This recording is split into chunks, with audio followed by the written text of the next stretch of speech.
une intro de vidéo sous les pommes, dans le verger des sculpteurs. Alors comme ça, bonjour, bienvenue dans la 5e vidéo du Fisheye. Aujourd'hui, vidéo très tranquille, hein, entre potes, on est posé. J'avais envie de parler avec vous des filtres ND et de ce qu'on pouvait faire avec. On va parler surtout de deux choses, la pose longue en photographie sur de l'eau, sur des cours d'eau, et le fait de pouvoir filmer en plein jour avec une profondeur de champ très faible pour pouvoir garder ce côté bokeh, ce côté un petit peu plein format. Je suis dans un petit verger des sculpteurs très sympa et le but il est de vous emmener aujourd'hui, mais vraiment, hein, ambiance petit vlog des familles. Donc voilà, c'est parti pour la 5e vidéo du Fisheye. Jingle.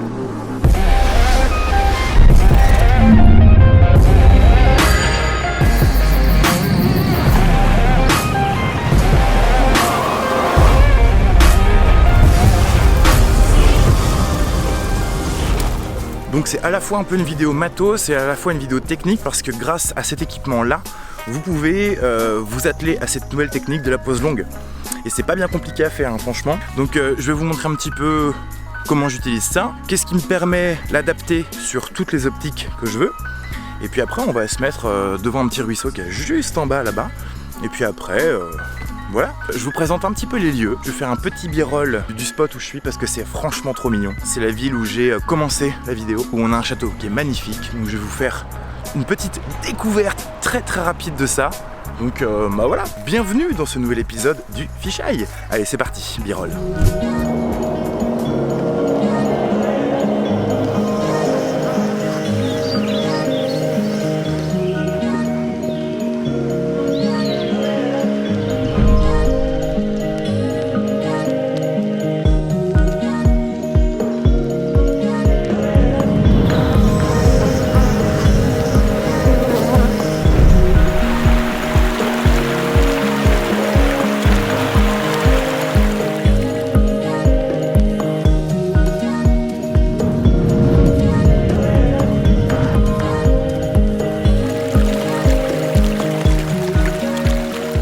Donc les filtres ND, donc moi j'en utilise un seul, c'est un ND2 ND400 de chez Starblitz, mais ça franchement on s'en fout. Quoi qu'on s'en fout, j'ai envie de vous dire, vous mettez quand même une lentille de plus devant votre objet, donc essayez de prendre quelque chose un peu quali quoi. Dans les marques hyper cool, il y a Oya, Coquin même, vous pouvez investir là-dedans, mais n'investissez pas dans n'importe quoi. Il est vraiment trop cool ce spot.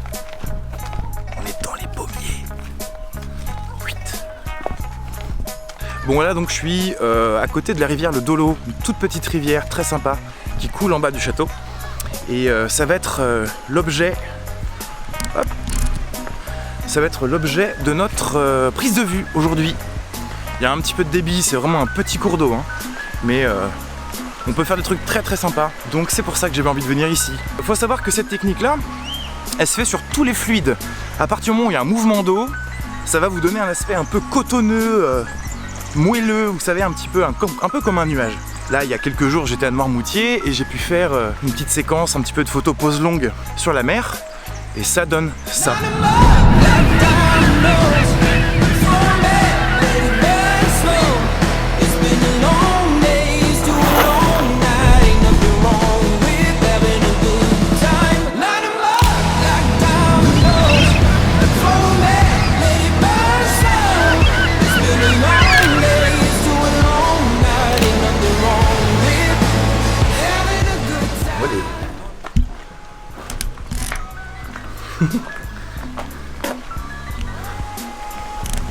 Ok, on arrive devant le spot, je vais vous montrer ça. Tranquillou. Voilà à quoi ça ressemble.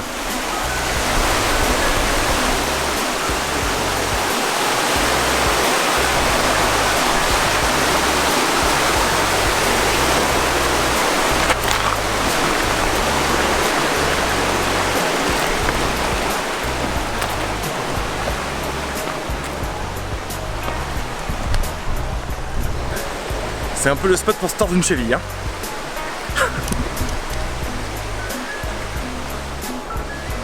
Ok, on est là. Donc vous voyez ça là-bas, ça va être l'objet de la vidéo d'aujourd'hui. Donc on a un peu de débit, on a un cours d'eau qui fait aller 2 mètres de large au plus fort. Et donc le but il va être de poser son pied sur l'eau, de visser le filtre ND variable sur le 24-105, le 18-35 par exemple de chez Sigma et de faire des poses longues. Donc on est sur ce spot qui est vraiment très cool. Petit ruisseau, petit débit, petit château par là-bas. Là-bas, j'arrive pas. Bon, vous allez avoir juste besoin de un seul filtre et après vous allez pouvoir acheter des adaptateurs chez Amazon à 10 ou 15 balles pour pouvoir mettre ce filtre sur toutes les focales. Je vais mettre en place tranquillement et puis on va partir sur les premières poses. Donc c'est parti.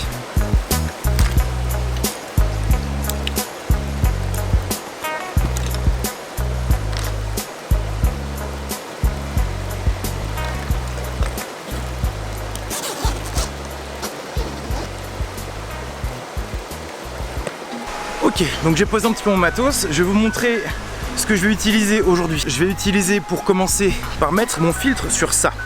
C'est un adaptateur qui va vous permettre de mettre le filtre sur tout ce qu'il y a d'égal ou d'inférieur à la taille du filtre. Moi j'ai choisi un Star Blitz qui fait 77 mm.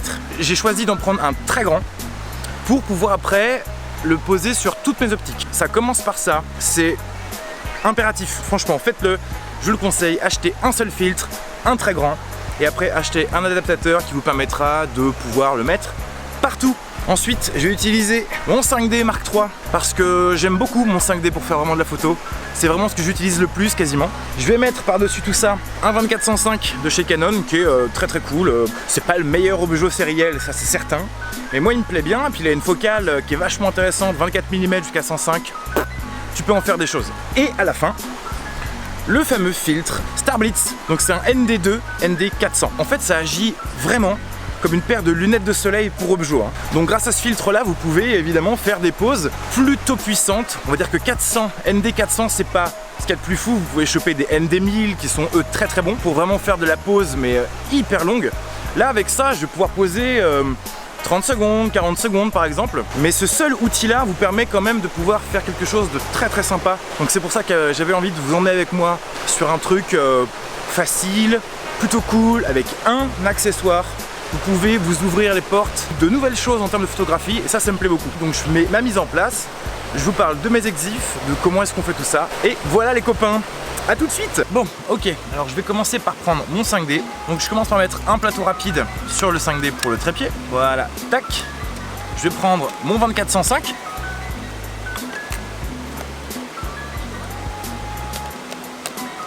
Voilà.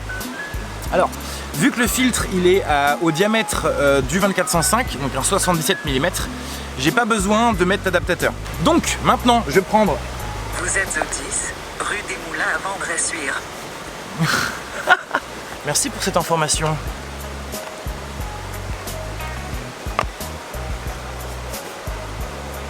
Voilà. Donc ça... Vous voyez, je vais le mettre devant la caméra vite fait. On voit rien.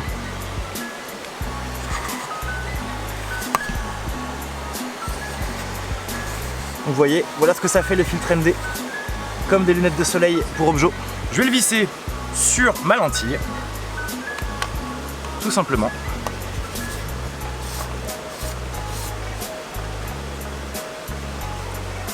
Et là je suis prêt à partir. J'ai plus qu'à plugger le 5D sur mon pied et après on va commencer à faire des poses. Alors d'ailleurs, j'en profite juste pour vous dire, j'ai eu 33 ans il n'y a pas très longtemps et j'ai reçu un cadeau incroyable. Ça va être trop bien. C'est ce sac là. Je vais vous faire une présentation de fou. Un indice, Peter McKinnon.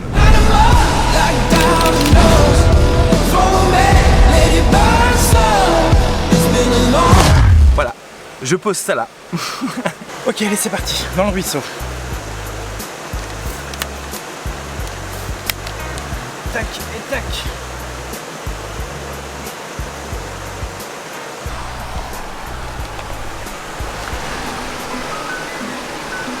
Alors d'une manière générale, je sais pas si vous allez vraiment bien m'entendre parce que je suis vraiment à côté du cours d'eau. Bon, j'ai posé le 5D 24-105 filtre ND2 ND400 au milieu de l'eau et je vais partir par défaut avec un diaph fermé à f8, ISO 50 et 20 secondes de pause pour commencer. Et puis je vais mettre le filtre à 200.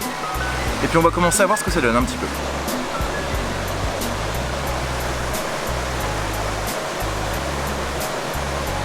Bon écoutez, moi cette pose me plaît déjà plutôt pas mal. Je vais pousser un petit peu l'expo, c'est-à-dire que là je commence toujours par une sorte de prise de vue de base. Je vais maintenant enchaîner par fermer le filtre à 400. Je vais augmenter ma pose jusqu'à 30 secondes. Je garde mes ISO au plus bas et je suis à 24 mm. Pour l'instant ça me plaît franchement bien. Je vais continuer à faire des petites pauses à tâtons, je vais vous montrer ce que ça donne pour que vous puissiez vous rendre compte un petit peu à quel point c'est très cool. Et puis je vais me rapprocher un petit peu après pour pouvoir être le plus près de la cascade pour donner un petit côté chute du Niagara dans une ville de Deux-Sèvres où il n'y a pas de chute d'eau. Si je vous parle de cette technique là, c'est que j'ai toujours négligé un peu les filtres. J'avais pas forcément pris la connaissance que c'était si important et que ça pouvait permettre d'autres choses, d'avoir un filtre ND, un filtre variable qui permet d'assombrir son image. Quand on est en plein jour, vous pouvez fermer votre diaph à F22, avoir les ISO au plus bas, et à partir du moment où vous faites un temps de pause un tout petit peu trop long, vous allez être surexposé. C'est tout. Le filtre, il sert que à assombrir l'image pour pouvoir aller jusqu'au bout du triangle d'exposition. Donc là, grâce au fait qu'il soit un peu puissant quand même, eh ben, ça me permet de pouvoir faire des pauses de 10, 20, 30, 40 secondes en mode bulbe et tout sans problème. Avec des ISO très bas, on a une qualité d'image qui est folle. Voilà, c'est pour ça que j'ai envie de parler de ça avec vous, très calmement, dans un cadre vraiment posé. De faire une vidéo moins travaillée, plus spontanée parce que j'avais envie de faire une sortie aujourd'hui et que je me suis dit tiens, j'ai envie de vous parler d'un filtre. Donc je suis hyper content de faire cette vidéo là. Franchement, c'est posé, c'est cool. Il n'y a rien de compliqué. Il existe différentes qualités de filtres, différents prix. Le mien, c'est pas le plus cher, c'est un Star Blitz. Il m'a coûté 80 € à peu près. Je vous conseille franchement, investissez dans un seul gros filtre. Vous le mettrez partout après. Évidemment, vous ne le mettrez pas sur des fisheye. Là, je suis en train de filmer au G9 avec le Samyang 8 mm. C'est bombé, je ne peux pas. Vous pouvez aussi le faire sur la mer, vous allez avoir un petit côté un peu cotonneux, vachement sympa et tout ça. Donc allez-y, hein, faites-vous vraiment plaisir. La technique, elle n'est pas compliquée, c'est une technique de pose longue en plein jour. Vous commencez avec un diaph assez fermé, des ISO au plus bas, un temps de pause qui va dépendre de votre lumière. Vous allez pouvoir descendre sur les temps de pause assez bas quand même. Donc voilà.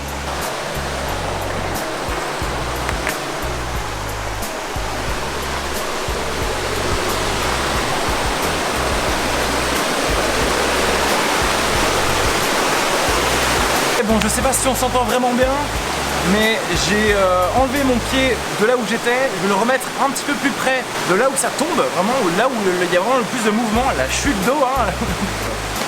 C'est le meilleur endroit pour pouvoir avoir vraiment un résultat très filé, très significatif.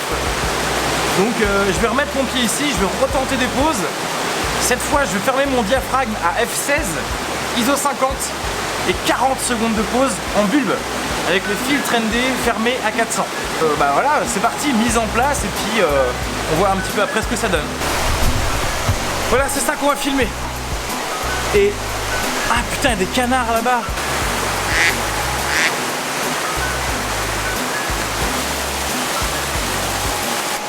Ah, je suis au fisheye, je peux pas vous les filmer. J'adore ces moments-là. Ce spot est trop bien. Excellent. C'est dans ces moments-là où tu réalises que la photo et la vidéo c'est toujours un prétexte pour découvrir de nouveaux spots, pour voyager, pour trouver la nature, passer un moment avec elle. Allez hop, je pose ça et on enchaîne.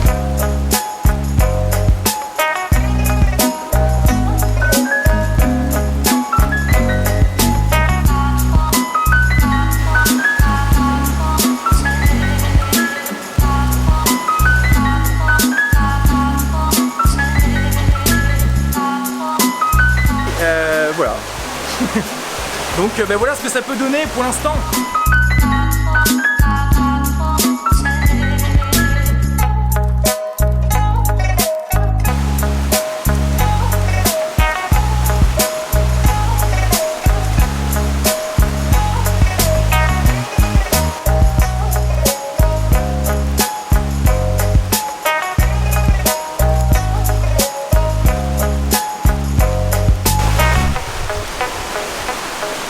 C'est parti.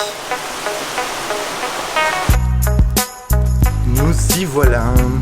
Je vais pas pouvoir me filmer pendant parce que je vais réaliser les plans.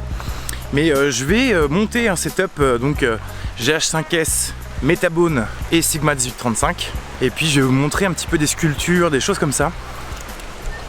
On se voit plus, hein, c'est un problème. Et voilà. Bonjour. Ça mord un peu ou quoi? Un petit de temps en temps. Du goujon?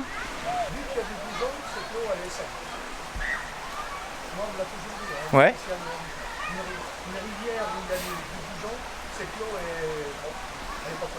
C'est top. Très bonne nouvelle. Ok.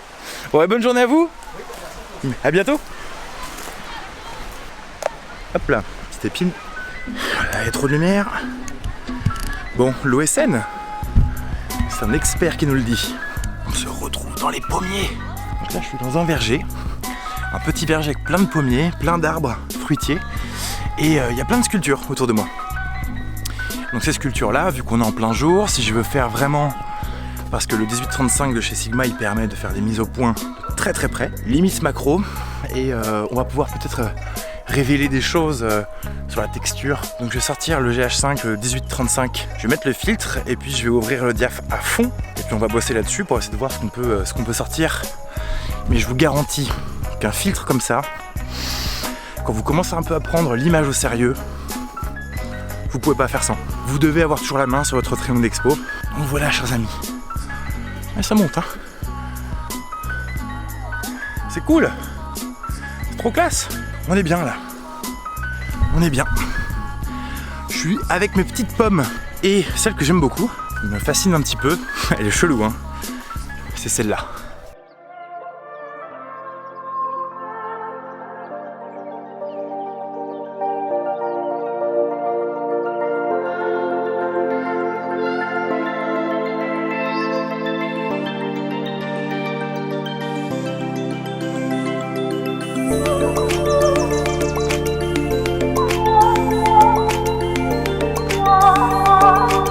Bon, donc normalement vous avez bien compris l'intérêt d'un filtre ND. Je suis très content de m'être fait cette petite sortie spontanée avec vous.